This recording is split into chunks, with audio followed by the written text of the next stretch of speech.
Assalamualaikum warahmatullahi wabarakatuh. Waalaikumsalam warahmatullahi wabarakatuh.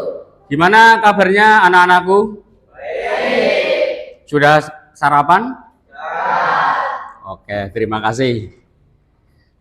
Seperti biasa, sebelum pembelajaran kita mulai, kita berdoa terlebih dahulu.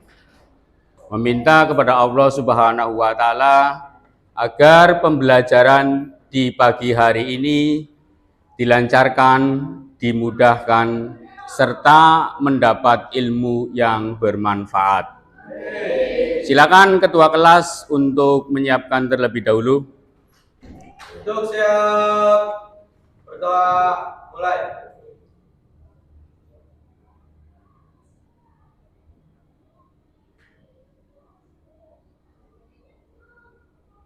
Berdoa selesai. Anak-anakku, hari ini yang tidak berangkat siapa ya? Dori. Siapa lagi? Ibnu Fajar. Ada surat? Enggak ada. Alpa? Oke. Anak-anakku, pada pertemuan kali ini kita akan membicarakan tentang membaca cerita fiksi. Adapun tujuan pembelajarannya, yang pertama, peserta didik memahami pengertian fiksi.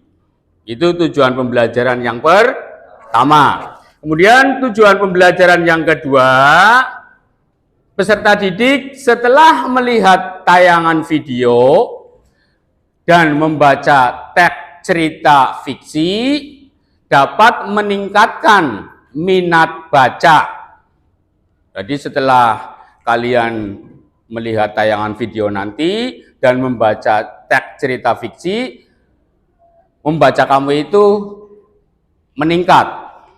Kemudian tujuan pembelajaran yang ketiga, peserta didik dapat mengidentifikasi unsur intrinsik. Itu tujuan pembelajaran yang akan kita bahas pada pagi hari ini. Untuk penilaian, kita nanti menggunakan sistem kelompok. Apakah bisa dipahami anak-anakku? Apakah tadi pagi sebelum berangkat ada yang meminta doa terlebih dahulu atau mencium tangan kedua orang tuanya? Sigit, ada lagi? Sigit, tujuannya apa, Git? Karena doa restu orang tua adalah kunci kesuksesan kita, Pak. Oke, itulah patut kita contoh. Jadi sebelum kalian berangkat, lebih baik kamu itu meminta doa kepada orang tua dan mencium tangan kedua orang tuanya. Karena doa orang tua itu adalah kunci kesuksesan. Itu patut ditiru, patut dicontoh. Bisakah mencontoh dari Sigit? Oke, baik, terima kasih. Anak-anakku, Pak Gozali akan menayangkan sebuah video. Silakan anak-anakku nanti dilihat, diamati apa isi dari video tersebut. Silakan nanti kamu lihat isi dari video ini. Itulah seorang ibu dan anak laki-laki bernama Marin Kunda. Sejak suaminya meninggal, Ibu Marin bekerja keras untuk mencari kampung keluarga. Selamat pagi, Nak. Ibu pergi berjualan ikan dulu ya, Nak? Main boleh ikut bantu. Tentu saja. Marin kecil memang sangat rajin dan selalu menemani ibunya untuk berjualan ikan di pasar. Ikan segar ikan segar. Ayo Bu, silakan dibeli ikan segarnya. Meskipun masih kecil, Malin sangat pandai dalam berdagang. Bu, saya mau beli 1 kilo ya ikannya. Saya juga 1 kilo ya Bu. Iya, sebentar ya Bu. Ibu pasti lelah seharian berjualan di pasar. Melihat ibunya yang bergoyang lemah membuat tekad Malin semakin kuat untuk merantau ketika ia dewasa nanti. Seiring berjalannya waktu, Malin kecil berubah menjadi seorang pemuda yang gagah. Ia merasa sudah waktunya untuk menggantikan ibunya untuk bekerja. Apa kamu yakin nak untuk pergi merantau? Tentu Bu, doakan Malin agar bisa sukses nantinya. Akan ibu doakan setiap hari. Hati-hati ya nak. Sampai jumpa Ibu. Sampai jumpa nak. Anak-anakku, setelah kalian melihat tayangan video tadi, apakah menambah semangat kamu untuk mengikuti pembelajaran di pagi hari ini? Menambah semangat? Lemes banget, katanya udah sarapan. Menambah semangat? Oke. Anak-anakku, video yang tadi kalian lihat itu merupakan cerita fiksi. Merupakan cerita fiksi. Ada yang tahu fiksi itu apa? Cerita yang tidak nyata, Pak. Cerita yang tidak nyata. Ada lagi?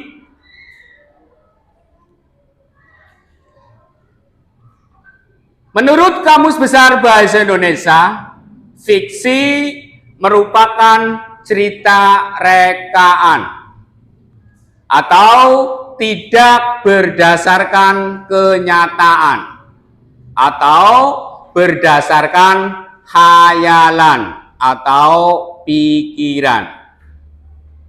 Artinya, buku fiksi adalah buku yang berisi cerita rekaan, khayalan, atau tidak berdasarkan kenyataan. Tadi betul, dia bilang buku yang tidak nyata. Memang betul, itu hanya khayalan dari si penulis. Apakah sampai di sini sudah paham tentang pengertian fiksi? Oke, baik. Pada cerita fiksi atau pada buku fiksi, itu terdapat 2 unsur pembangun. Unsur yang pertama adalah unsur intrinsik. Pada unsur intrinsik itu meliputi 1. Tema. Dalam sebuah cerita itu pasti memiliki sebuah tema atau gagasan utama atau ide pokok. Bagaimana cara menentukan tema? Cara menentukan tema itu biasanya berada di paragraf pertama dan paragraf terakhir. Itu cara menentukan tema, biasanya di situ. Kemudian unsur intrinsik yang kedua adalah alur. Alur dalam sebuah cerita itu dibedakan menjadi 3. Ada alur maju, kemudian ada alur mundur, dan yang terakhir ada alur campuran. Alur maju itu apabila dalam sebuah cerita menceritakan tentang kejadian masa kini dengan konflik datar, kemudian di tengah konflik semakin naik dan diakhiri dengan penyelesaian. Itu pada alur maju. Kemudian apabila menggunakan alur mundur, itu pada sebuah cerita menceritakan tentang kejadian masa lampau dan diakhiri dengan kejadian masa kini. Itu alur mundur. Kemudian apabila alur campuran itu dalam sebuah cerita menceritakan tentang kejadian masa kini dan menceritakan kejadian masa lalu secara bergantian. Itu unsur intrinsik yang kedua. Kemudian unsur intrinsik yang ketiga itu ada tokoh. Masih ingat dengan tokoh? Tokoh itu ada tokoh utama, kemudian ada tokoh pembantu, kemudian ada tokoh apa lagi? Tokoh utama, tokoh pembantu, dan satunya ada tokoh figuran. Tokoh utama itu orang yang sering muncul atau muncul dalam sebuah cerita. Jadi di dalam sebuah cerita tokoh itu selalu muncul. Itu dinamakan dengan tokoh utama. Kemudian tokoh pembantu. Tokoh pembantu itu munculnya hanya beberapa saat dibutuhkan dan membantu tokoh utama. Kemudian tokoh figuran itu munculnya hanya satu kali dalam cerita.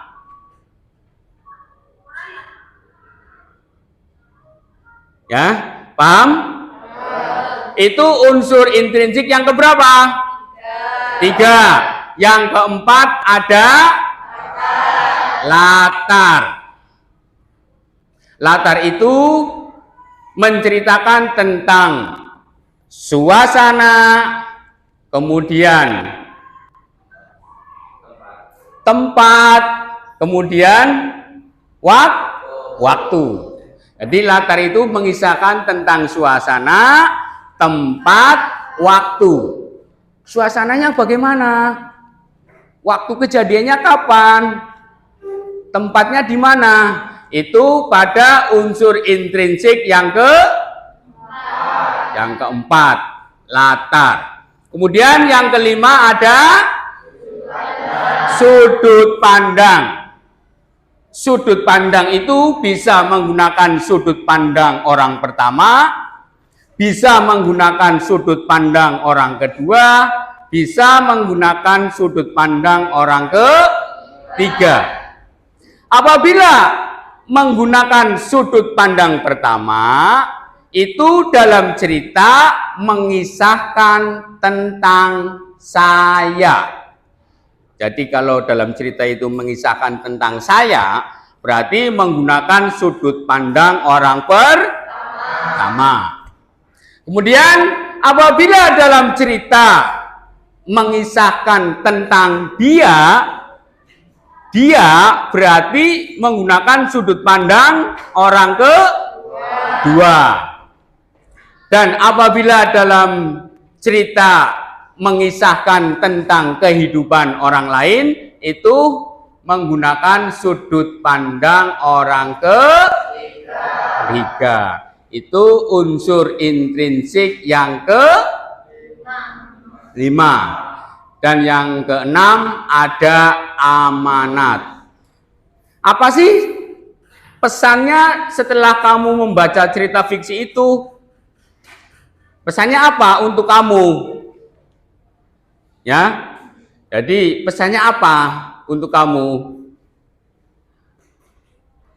Ya, itu unsur intrinsik yang ke-6.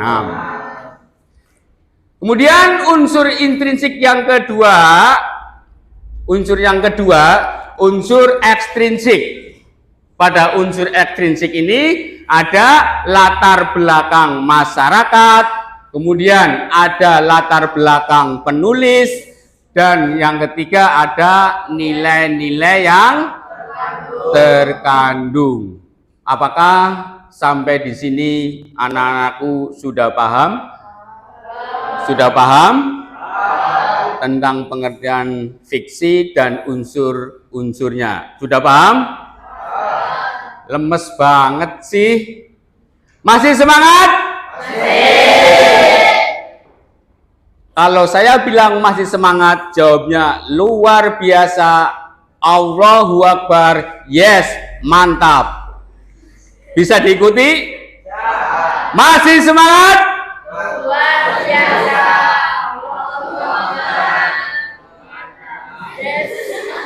Luar biasa. Allahu Akbar. Yes, mantap. Satu kali lagi, masih semangat? Luar biasa. Allahu Akbar. Yes, mantap. Kayak gitu, jadi semangat. Ya, sudah bisa dipahami tentang pengertian fiksi dan unsur-unsurnya? Sudah bisa dipahami? Sekarang Pak Ghazali akan membagikan cerita fiksi tentang Malin Kundang. Silakan nanti kamu baca isinya dan dipahami baik-baik isi dari cerita ini.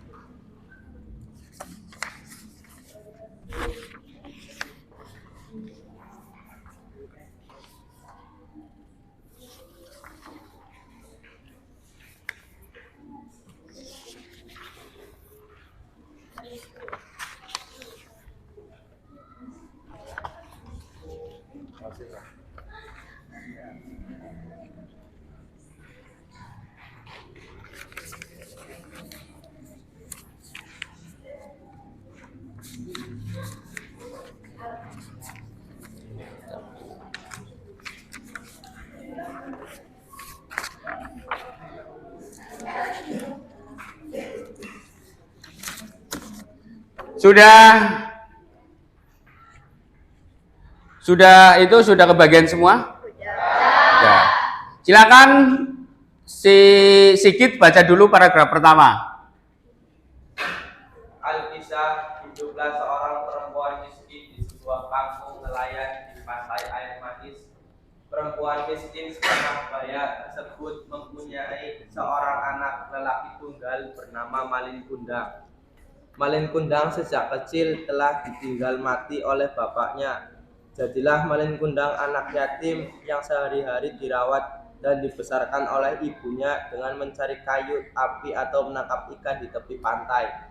Dengan penuh kasih sayang, Malin Kundang dibesarkan ibunya hingga beranak remaja. Dilanjut Dia Novitasari. Pada suatu hari, di tengah gaduhan ombak pantai air manis, Malin Kundang mengutarakan maksud hatinya kepada ibunya. Malin Kundang bermaksud untuk pergi merantau ke negeri seberang guna merubah nasib hidup dan masa depannya. Sang ibu tak kuasa menahan dan melepas anak yang dicintai dengan cucuran air mata. Tinggallah ibunya seorang diri dan berdoa semoga Malin Kundang berhasil dirantau orang. Dilanjut Lista. Bulan berganti, tahun berlalu, terdengarlah berita dari nahkota yang sering berlabuh di pantai air manis. Sungguh tak dapat dibayangkan ternyata Malin Kundang telah menjadi kaya dan mempunyai istri yang cantik di rantau sana. Alangkah berbahagianya ibu Malin Kundang mendengar kabar baik tersebut. Tiap malam sang ibu berdoa semoga Malin Kundang segera kembali. Sungguh sang ibu sangat merindukannya. Air manis. Konon karena kutukan ibunya, Malin Kundang bersama istrinya berubah menjadi batu. Oke. Yang tadi telah kalian baca cerita tentang apa? Tentang Malin Kundang. Nah itu nanti setelah kamu baca tadi, kamu akan mengerjakan tentang unsur intrinsik yang sesuai dengan LKPD yang nantinya Pak Ghazali akan dibagikan kepada kamu. Jadi sekarang kalian membentuk kelompok terlebih dahulu.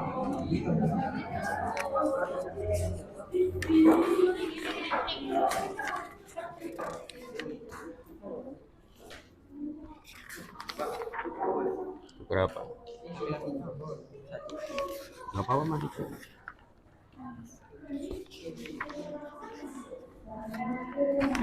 Coba dengarkan, perhatikan setelah kamu membentuk kelompok.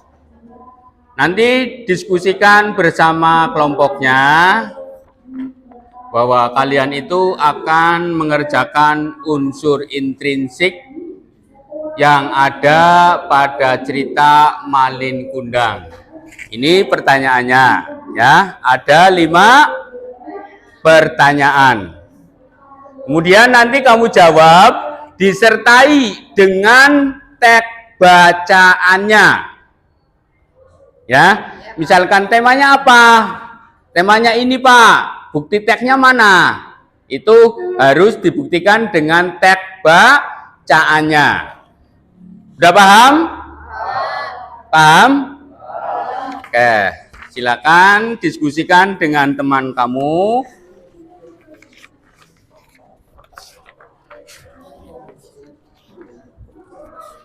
Kamu kerjakan di lembar jawabannya. Ya. Tulis kelompok berapa, kemudian anggotanya ditulis. Oh, jawabnya di sini, Pak. Iya. Iya. Oh, enggak di sini. Enggak. Oh, cukup ya, Pak? Enggak cukup. Di sininya apa? Ya. Itu di bawah itu. Jawaban 1, kamu tulis 1. Temanya apa? Iya. Terus buktinya. Iya. Buktinya di bawah seperti ini. Iya. Tadi kan di sana di videonya gak ada istrinya di sini ada bagaimana? Kan ada pertanyaan aku. Ada istrinya. Mengapa? Iya, di sini tadi video gak ada. Tokoh utama, kan yang ditanya tokoh utamanya. Kan istrinya kan bukan tokoh utama.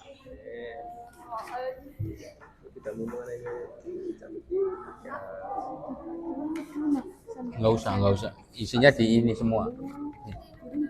Nomor 3 apa sih?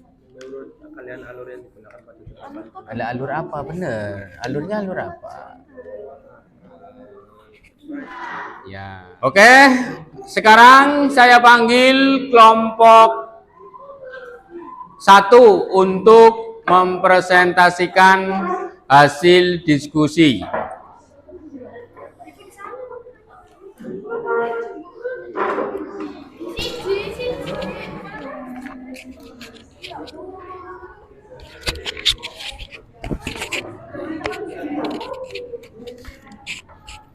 Silakan perhatikan. Assalamualaikum warahmatullahi wabarakatuh. Waalaikumsalam.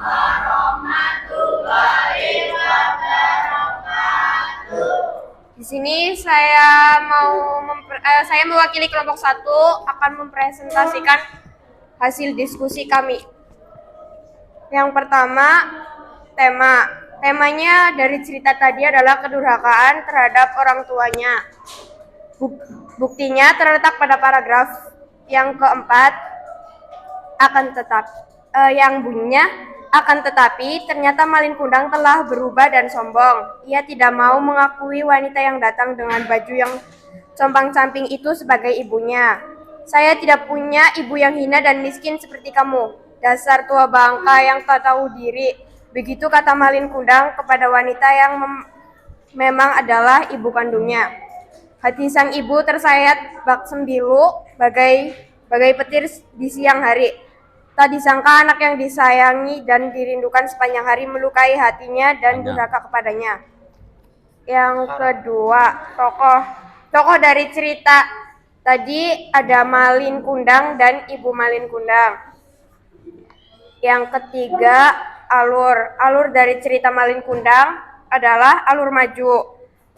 Pada suatu hari di tengah deruan ombak pantai air manis, Malin Kundang mengutarakan maksud hatinya kepada ibunya. Malin Kundang bermaksud untuk pergi merantau ke negeri seberang guna merubah nasib hidup dan masa depannya. Sampai di sini, adakah yang mau bertanya? Ada yang mau bertanya? Sigit. Apa watak dari tokoh Malin Kundang? Wataknya baik, cuman pas udah dewasanya dia berbohong terus tidak mengakui ibunya. Antagonis lah. Antagonis. Ada lagi? Sudah cukup? Kalau cukup, silakan tepuk tangan buat kelompok 1. Selanjutnya, saya panggil kelompok 2. Bismillahirrahmanirrahim. Saya awali. Assalamualaikum warahmatullahi wabarakatuh. Waalaikumsalam warahmatullahi wabarakatuh. Sebelumnya perkenalkan, nama saya Ahmad Sigit Maulana. Saya dari kelompok 2 akan mempresentasikan hasil diskusi kelompok saya mengenai cerita Malin Kundang. Alur di cerita tersebut menggunakan alur maju. Bukti tesnya adalah pada suatu hari di tengah deruan ombak pantai air manis, Malin Kundang mengutarakan maksud hatinya kepada ibunya. Malin Kundang bermaksud untuk pergi merantau ke negeri seberang guna merubah nasib hidup dan masa depannya. Sang ibu tak kuasa menahan dan melepas anak yang dicintai dengan cucuran air mata. Tinggallah ibu yang seorang diri dan berdoa, semoga Malin Kundang berhasil di rantau orang. Mungkin itu saja yang bisa saya sampaikan, kurang lebihnya mohon maaf. Sebelum saya akhiri, apakah ada yang mau bertanya? Adakah yang mau bertanya? Ya, Novita Sari. Kenapa pada cerita Malin Kundang menggunakan sudut pandang orang ketiga? Karena di dalam cerita pengarang menceritakan kehidupan orang lain. Oke, terima kasih. Saya akhiri. Assalamualaikum warahmatullahi wabarakatuh. Waalaikumsalam warahmatullahi wabarakatuh. Anak-anakku, dari masing-masing kelompok sudah mempresentasikan dengan sangat bagus. Dengan sangat bagus.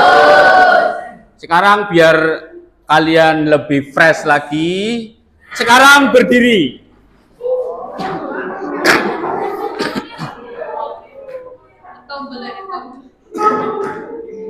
Gajah matanya sipit.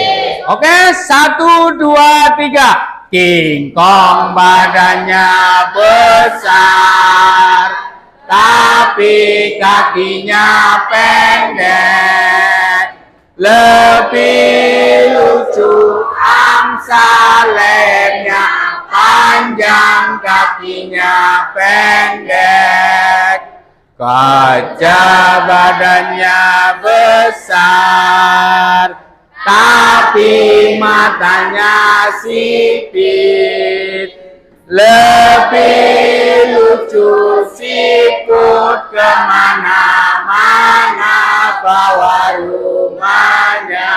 Oke, terima kasih. Silakan duduk kembali.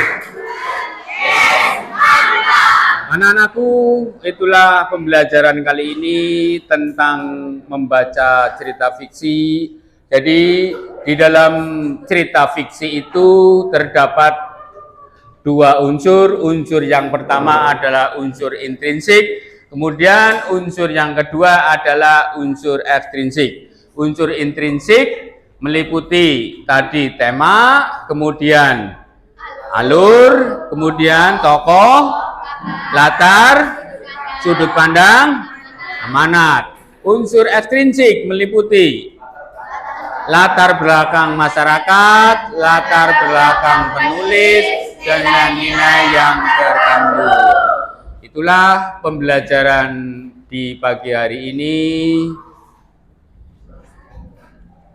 Apakah pembelajaran di hari ini menyenangkan bagi kalian? Apakah materi yang saya ajarkan sesuai dengan medianya? Baik anak-anakku, untuk pertemuan berikutnya kita akan membahas tentang menceritakan kembali dari cerita fiksi. Itu saja pertemuan hari ini. Sebelum saya tutup, silakan berdoa terlebih dahulu. Duduk siap. Doa mulai.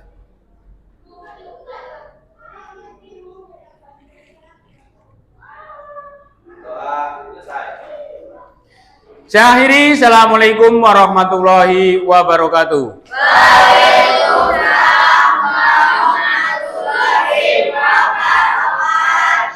Berdiri, gerak. Ucapkan terima kasih. Sama-sama, silakan bisa istirahat.